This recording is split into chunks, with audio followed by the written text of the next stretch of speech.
미가 마지막 7장이고요. 18절에서 20절까지의 말씀입니다. 미가 7장 18절에서 20절입니다. 네, 주님을 찬양하는 부분이니까요. 새벽이지만 힘을 모두어서 함께 18절에서 20절 함께 봉독하시겠습니다. 주와 같은 신이 어디 있으리까? 주께서는 죄악과 그 기업의 남은 자의 허물을 사유하시며 인애를 기뻐하심으로 진노를 오래 품지 아니하시나이다. 다시 우리를 불쌍히 여기셔서 우리의 죄악을 발로 밟으시고 우리의 모든 죄를 깊은 바다에 던지시리이다. 주께서 옛적에 우리 조상들에게 맹세하신 대로 야곱에게 성실을 베푸시며 아브라함에게 인애를 더하시리이다. 아멘. 네, 우리는 지난 시간 계속해서 미가서를 읽으면서 백성들, 특히 지도자들, 그리고 통치자들, 그리고 선지자들, 제사장들이 자신의 탐욕을 채우기 위해 약한 자들을 강탈했으며 하나님의 뜻을 거역하고 악을 행하여서 그들이 심판을 받을 수밖에 없는 존재였다는 것을 되돌아보면서 확인했습니다. 분명 하나님께서는 그의 백성들에게 말씀을 통해서 이적을 통하여 자신이 선하게 여기시는 것이 무엇인지 계속해서 구약 성경 가운데서 알려주셨습니다. 즉 정의를 행하는 것, 인자를 사랑하는 것, 겸손히 하나님과 동행하는 것을 원하셨다고 6장에서 말씀하셨지만 그 백성들 가운데 이 세 가지가 있지 못했습니다. 그래서 마지막으로 미가 선지자는 이스라엘 백성들로 하여금 미가 자신이 이스라엘 백성들로 하여금 자신들의 상태를 체감할 수 있도록 미가 자신이 그들의 입장에 서서 표현해주는 그런 말씀이 바로 오늘 7장에 있는 말씀입니다. 7장 1절에서 6절을 보시면 이 부분은 미가 자신이 타락한 백성의 입장에 서서 자신의 입장을 이야기하는, 자기의 모습을 이야기하는 모습을 표현하고 있고, 7절에서 13절은 남겨진 백성의 입장에서 자신을 표현해 주심으로써 너희들이 어떤 마음을 갖는 것이 옳다라고 그들에게 표현해 주고 있습니다. 1절에서 6절 부분에 보시게 되면 타락한 백성의 입장에 서서 미가는 너희들은 타락한 백성들이여 너희들은 나처럼 이렇게 생각해야 된다, 이런 마음을 가져야 된다라고 표현을 합니다. 첫 절부터 타락한 백성의 입장에서 미가는 그 시작을 탄식으로 시작합니다. 1절 시작 부분에 보시면 재앙이로다 나여 라고 깊은 탄식으로 시작하게 되는데요. 이렇게 깊게 한숨을 푹 내쉬면서 자신의 존재 자체가 재앙이구나 라고 사람들에게 느끼게 했습니다. 마치 일본 대지진, 원전 사고, 쓰나미, 태풍이 지나간 것처럼 회복할 방법이 없는 재앙이 바로 그들의 상태이다, 지금 나의 상태이다 라고 말하고 있는 것입니다. 어떻게 나는 이렇게 될 때까지 내 자신의 죄에서 돌이키지 않았을까 생각하게 하는 말씀입니다.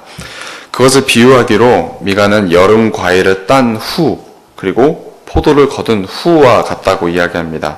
즉 아무것도 없는 상태입니다. 모든 것을 걷어간 상태이죠. 허기진 배를 채우기 위해서 사람이 과수원에 갔는데 따먹을 과일이 없습니다. 왜냐하면 다 따가기 때문에. 포도주 들어오고 그 가란 목을 채우기 위해서 포도원에 갔는데 자신의 갈증을 태울 만한, 자신의 갈증을 달랠 만한 그런 포도가 다 따서 없는 것입니다. 마치 다 갈아엎기를 기다리는 밭처럼 이미 쓸만한 것, 6장의 표현을 쓰자고 하면 이제 선한 것이죠. 그 선한 것이 그 땅들 가운데, 이스라엘 백성 가운데 없었던 것입니다. 하나님이 보시기에 타락한 이스라엘 백성들이 그러했다는 것입니다. 깊은 한숨이 그래서 나왔던 것입니다.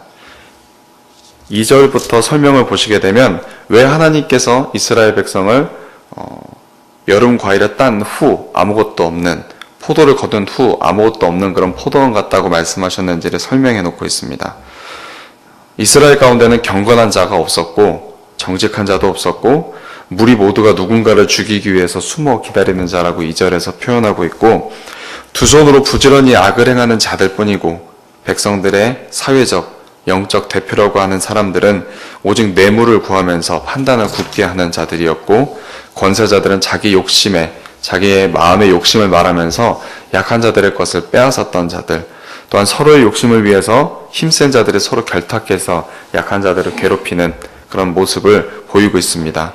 그래서 그들 중에 제일 선한 자를 찾아봤더니 그 찾은 자가 아무런 결실에 도움이 없는 가시 같은 자라고 그런 탄식이 4절에서 나오게 됩니다. 하나님께서 이스라엘을 보시기에 쓸만한 것, 즉 선한 것이 없었던 것입니다. 선한 사람들이 없었던 것입니다. 공의로운 자, 인자를 사랑하는 자, 하나님과 동행하는 자가 없이 오직 버려질 자들만 남겨져 있었던 것입니다. 마치 재앙을 만난 것처럼 쓸만한 선한 열매가 그들 안에 없었습니다. 그러나 이제 7절부터는 미가 선지자는 다른 사람의 입장에 섭니다.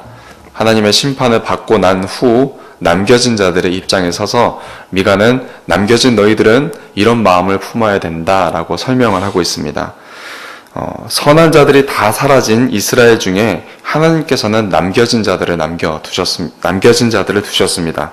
그래서 그들로 하여금 하나님의 자비하심에 힘입어서 다시 일으킴을 받도록 하셨습니다.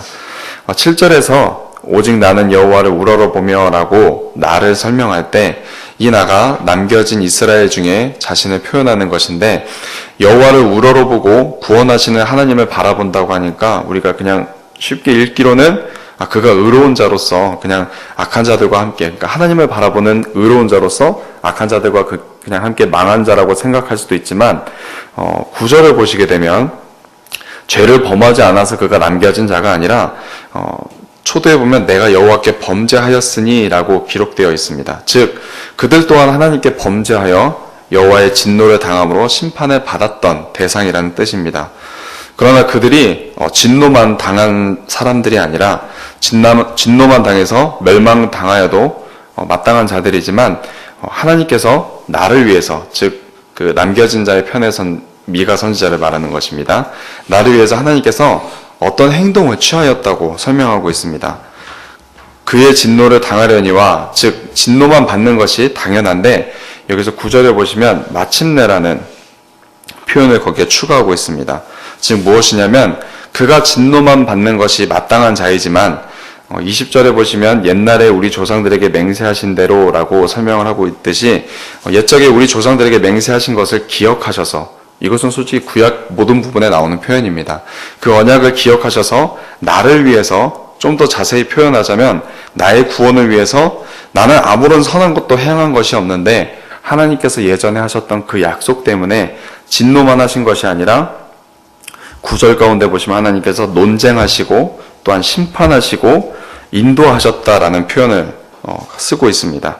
먼저 9절을 함께 읽어보도록 하겠습니다. 7장 9절입니다. 내가 여호와께 범죄하였으니 그의 진노를 당하려니와 마침내 주께서 나를 위하여 논쟁하시고 심판하시며 주께서 나를 인도하사 광명에 이르게 하시리니 내가 그의 공의를 보리로다. 아멘. 하나님께 범죄하여서 이렇게 계속해서 고난을 받지만 고난받는 가운데 하나님을 우러러본 것입니다. 남겨진 자로서 우러러볼 때 어떤 마음으로 보느냐? 하나님 옛적에 우리 조상들에게 해주셨던 약속을 기억해 주시옵소서라고 기도를 드렸을 것입니다. 그래서 마침내 하나님께서 우리에게 어떤 것을 행하시는 것을 본 것인데, 그 어떤 것이 무엇이냐면 논쟁해 주심과 심판해 주심과 인도해 주심입니다. 여기서 해주심이라고 표현한 것은 이 모든 세 가지가 남겨진 자에게 긍정적으로 사용되어졌기 때문입니다. 첫 번째로 논쟁하심이란 그 백성들로 하여금 자신의 죄를 깨닫도록 해주셨기 때문입니다. 그 앞장에서 보시게 되면 계속해서 원망하죠. 하나님 저희들한테 왜 이렇게 행하십니까? 라고 원망을 하지만 하나님께서 그것이 오히려 내가 할 말이다 라고 표현을 하시면서 하나님께서 우리들의 죄에 대해서 논쟁해 주십니다. 이것이 너희들의 죄다 라고 설명해 주시는 겁니다. 또한 심판을 통해서 심판을 해 주심으로써 우리에게 어떤 유익을 주시느냐, 하나님과 그의 말씀을 두려워하지 않던 자들에게 심판을 막상 당하게 하심으로써 하나님의 공의를 외면하고 멸시했던 자들이 이제는 하나님의 공의를 깨닫고 느끼게 함으로써 하나님의 말씀이 떨어질 때, 하나님의 말씀이 자신에게 내려질 때 그 말씀을 두려워하는 그런 마음을 갖게 된 것입니다. 이것은 굉장히 귀한 것입니다. 하나님의 말씀을 멸시하지 않고 그 말씀을 귀하게 여기는 그런 것을 심판을 통해서 갖게 해주신 것입니다. 또한 여호와께서 죄를 돌이켜 의의 길로 인도하사라는 부분이 있는데, 이것은 이제 공의를 보아 깨달을 수 있도록 하나님께서 밝은 길로 인도하셔서 의의 길을 알게 해주셨다는 것입니다. 6장에서 하나님께서 말씀하셨듯이 아예 드러내고 표현해 주셨죠. 사람아 주께서 선한 것이 무엇인지 너희들에게 알려주셨다라면서 세 가지를 알려주십니다. 이것은 남겨진 백성으로서는 굉장히 놀라운 일이 아닐 수가 없습니다. 왜냐하면 그들은 남들과 다르게, 즉 멸망한 자들과 다르게 무엇을 특별히 한 것이 없는 자들이기 때문입니다. 하다못해 이 미가서 전체에서는 눈물의 회개를 했다는 그런 단서가 아무 곳에도 나오지도 않습니다. 하지만 하나님께서는 그들을 악으로 가는 길을 방치하지 않으시고 진노만 받고 끝나도 되는 그들에게 논쟁해 주시고 심판해 주시고 인도해 주심을 통해서 하나님의 공의를 보게 하셨다는 것입니다. 그래서 이스라엘 백성들은 이 세 가지 과정을 통해서 이게 하나님의 뜻이셨구나, 공의를 행하고 인자, 자비함을 사랑하며 겸손하게 하나님과 동행하기를 하나님께서 원하셨구나, 그것을 체감하게 되고 깨닫게 되는 것입니다. 그렇기 때문에 남겨진 자는 자기를 구원하신 하나님을 오늘 7절 말씀처럼 우러러보게 되는 것입니다. 과연 나를 구원해 주신 이가 이분이시구나, 그분을 다시 살펴보게 됩니다. 또한 그분께서 나의 음성에 귀 기울이셨던 그런 하나님이심을 다시금 깨닫게 되는 것입니다. 자신의 헛된 부르짖음에 하나님께서 응답하시는 것이 아니라 자신의 참된 부르짖음, 말씀을 근거로 한 그런 탄식과 그런 아픔들을 하나님께서 듣고 계신다는 것을 깨닫게 되고 그것에 감사하게 되는 것입니다. 또한 8절에서는 그 여호와 하나님께서 자신을 남겨두신 것을 보니 비록 나는 심판으로 인해서 엎드려진 자였지만 이제는 일으킴을 받게 될 것이라는 것을 믿게 되었고, 또한 어두운 곳, 심판과 재앙이 있으면 그것을 어두운 곳이라고 묘사를 하게 되는데, 그곳에 내가 앉아 있었지만 하나님께서 이제 빛을 비춰주셔서 그 빛을 향해서 나를 걸어갈 수 있도록 인도해 주신다는 것도 고백할 수 있게 되는 것입니다. 그리고 하나님께서는 여기서 끝나지 않으시고 11절 말씀을 보시면 그의 날에 성벽을 건축하시는 일을 하십니다. 즉 남겨진 자들을 모으시는데 유대인뿐만이 아니라 더 나아가 온 이방 사람들 중에서도 자신에게 돌아오게 하심으로써 자신의 보호하심과 다스리심을 받도록 하여 참된 평화, 즉 샬롬을 얻도록 하신다는 것이 바로 11, 12, 13절에 나오는 내용들입니다. 마지막으로 미가 선지자는 이러한 놀라운 하나님의 사랑에 대해서 14절부터 20절까지 감사하는 노래와 기도로서 마치게 됩니다. 그 옛날 출애굽 시대에 있었던 하나님의 인도하심을 추억하듯 11절에 보시면 내가 애굽 땅에서 나오던 날과 같이, 그리고 14절에서도 보면 주의 기업의 양떼를 먹이시고 그들을 옛날같이 바산과 길라앗으로 먹이시옵소서라고 표현을 하면서 양떼를 인도하시면서 먹이셨던 그 하나님의 사랑, 그 친절하심, 그 성실하심을 그가 노래하는 것입니다. 옛날같이 우리를 따스하게 이끌어 주옵소서라고 주님께 기도하는 것입니다. 처음에 미가 선지자를 이야기를 할 때 그의 이름이 왜 미가일까라고 이야기를 했었습니다. 생각했을 것입니다. 미가의 뜻은 누가 여호와와 같은가라는 표현입니다. 그러나 오늘 함께 읽은 본문 말씀 18절에 보시면 그 내용이 나옵니다. 주와 같은 신이 어디 있으리이까. 당시 미가라는 이름은 굉장히 흔한 이름이었다고 합니다. 하지만 오늘 말씀처럼 적절한 이름이 바로 미가인 것 같습니다. 미가 선지자는 여러 우상 숭배에 빠져 살던 이스라엘 백성들에게 하나님이 다르신 분, 오직 유일하신 분이라는 것을 알려주었습니다. 신약 시대를 사는 우리에게도 그런 하나님을 알아들이라는 그런 뜻으로 이 말씀이 우리에게 주어진 것입니다. 모든 종교는 인과응보, 뿌린 대로 거두고 행한 대로 갚는 것으로 끝납니다. 거기서 끝나지만 하나님 앞에서는 그 뿌린 대로 끝나지 않고 그 다음에 무엇이 있습니다. 그것이 이제 다음에 설명되게 되어질 것인데, 왜냐하면 우리가 하나님 앞에 서게 된다면 만약에 뿌리는 대로만 거두고 인과응보만 있다면 우리가 하나님 앞에 설 수 있는 사람이 없기 때문입니다. 마지막까지 자신의 선함을 장담할 수 있는 사람도 없죠. 18절과 19절에 보시게 되면 하나님께 특별히 선할 것이 없는 그런 남은 자가 된 그 미가가 자신의 상태에 대해서 표현을 합니다. 자신이 특별히 선하지 않았는데 하나님께서 그냥 남겨주신 것입니다. 남은 자로서 너는 이제 나를 섬겨라라고 남겨주신 것입니다. 그래서 죄를 사해 주시고 인애를 기뻐하게 하시고 또한 진노를 오래 품지 않는 그런 하나님이심을 이스라엘 백성들에게 알려주시는 분입니다. 내가 죄를 사하는 분이다. 나는 인애를 기뻐한다. 나는 진노를 오래 품지 않는다. 라고 18절에서 알려주시는 것입니다. 그래서 우리를 불쌍히 여겨주셔서 모든 죄를 깊은 바다에 던져버리시고 다시는 그 죄를 좋아해서 다시 꺼내지 않도록 우리들의 죄, 우상숭배와 음행과 탐욕을 꺼내지 못하도록 밟아서 그것을 멀리 깊은 바다에 던지신다는 것이 19절의 표현입니다.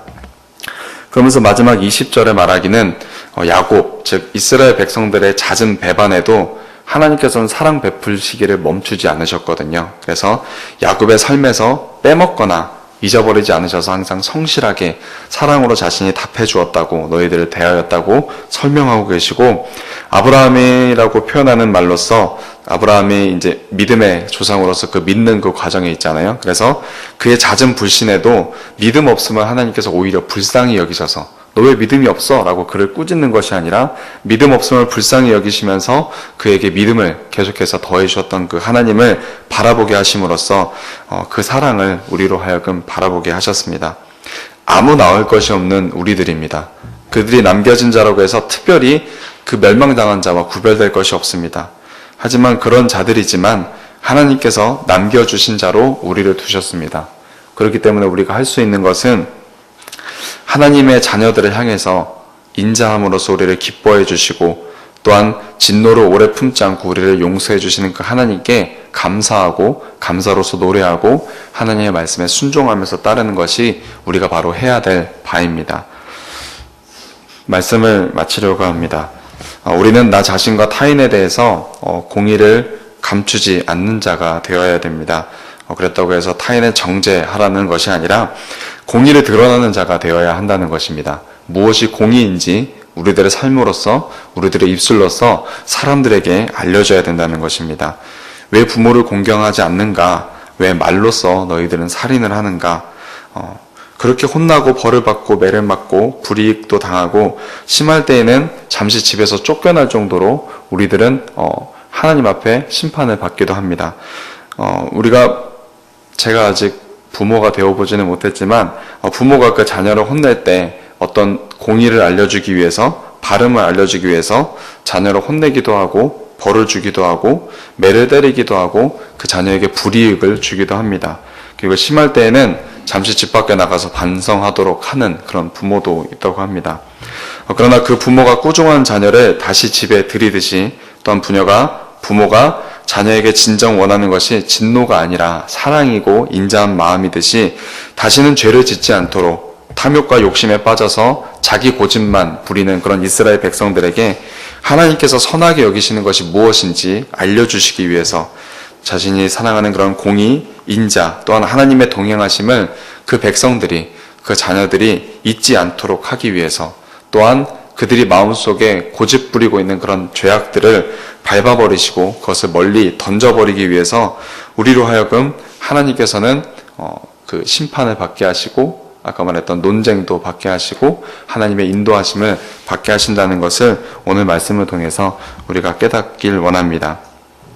또한 우리가 하나님을 향해서 불성실했지만 성실함으로 한순간도 우리에게 사랑 베푸심 또 용서하심을 멈추지 않으셨던 그 하나님을 기억하고 우리의 잦은 불신과 원망에도 늘 보호하심과 인도하심을 멈추지 않으셨던 그 하나님을 기억하면서 나를 향해서 또한 나의 가족을 향해서 나의 교회를 향해서 또한 우리 나라를 향해서 또한 세계를 향해서 진노의 심판이 있을 때 또한 그 심판이 때로 길어질 때에 또한 고난이 줄어들지 않는 것처럼 보일 때 때로는 억울한 싸움이 계속돼서 나를 지치게 할 때에도 주님 같은 분이 없다는 것을 우리가 미가 말씀을 통해서 깨달았으면 좋겠습니다.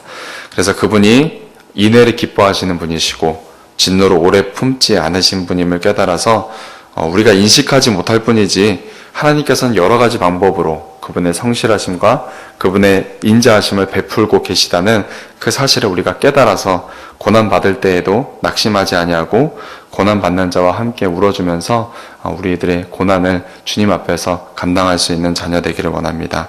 그래서 죄악 많은 야곱에게 성실을 베푸셨던 그 하나님을 기억하면서 소망 중에 주님을 기다리고 매일 삶에 주시는 그런 공기와 같은 하나님의 은혜에 감사하는 우리 성도님들 되시길 바랍니다. 함께 기도드리시겠습니다.